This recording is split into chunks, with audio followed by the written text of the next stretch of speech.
All right, guys, so I just spent 15 hours AFK in the time chamber, and I'm honestly extremely impressed with the turnout that I got from this. Now, I've gone AFK for a few hours at a time before, just using an auto clicker standing still.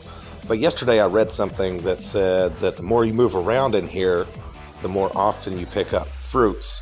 So I decided to give this a try last night when I went to bed. And I had this running while I was sleeping, around 6 hours, and while I was at work for my 8-hour shift. And at the end of the shift, I checked my bag and was very, very surprised with how many fruits that I got from this. It's insane. So when I first went into the time chamber, after fusing everything, I think I had around 9 secret fruits, and I had no divine fruits whatsoever, and just a couple of the smaller fruits. And when I got done with my 15-hour AFK session in the time chamber, I checked my bag, and this is what was in there.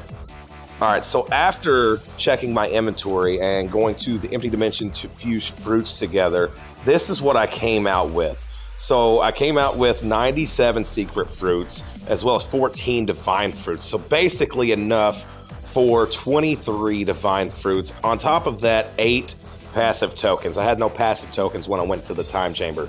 So, I mean, honestly, you could grind meteors for 15 hours and not get this many fruits. I did not realize that the time chamber was this OP when it came to farming fruits. I also just realized that I've got a few raid tickets from this as well. I'm pretty sure I only had 5 of those going into the time chamber. So about 400 time trial shards worth of raid tickets from this, as well as the passive reroll tokens and the fruits. So considering I wasn't playing this game for 15 hours, I would say that is a very productive 15 hours just letting my character run around the time chamber and pick stuff up. Now, a lot of people have probably, like me, and made the mistake, hey, I can get fruits in here, I'll just let my character stand still in the middle of the map and leave an auto clicker going.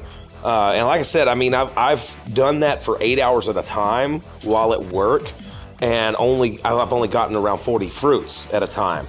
And so I thought this was just going to be another grind added to the game with this last mini update, until I found out that the fruits spawn quicker if you're moving around.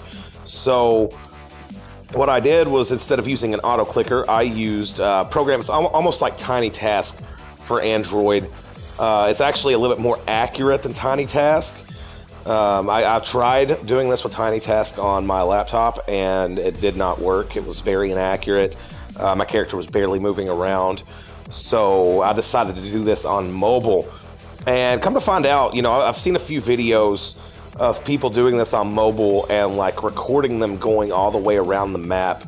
But you don't really have to do that. I'm going to show you all how I AFK with this with this recorder here. See, as you can see, I've only got 2 actions on this. One swipe up that lasts almost 6 seconds, the 5,880 milliseconds there, to go forward.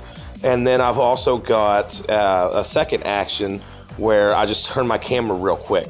Now, what I usually do with this is I'll find a spot on the edge of the map somewhere. I guess it really doesn't really matter where you start, because with this way, with just these 2 actions, it's never going to be the exact same path every time. And it doesn't really matter if it's the exact same path, because your character will eventually move throughout the entire time chamber, and that's really all that matters, is that you're moving around, because that's what makes the fruits spawn quicker.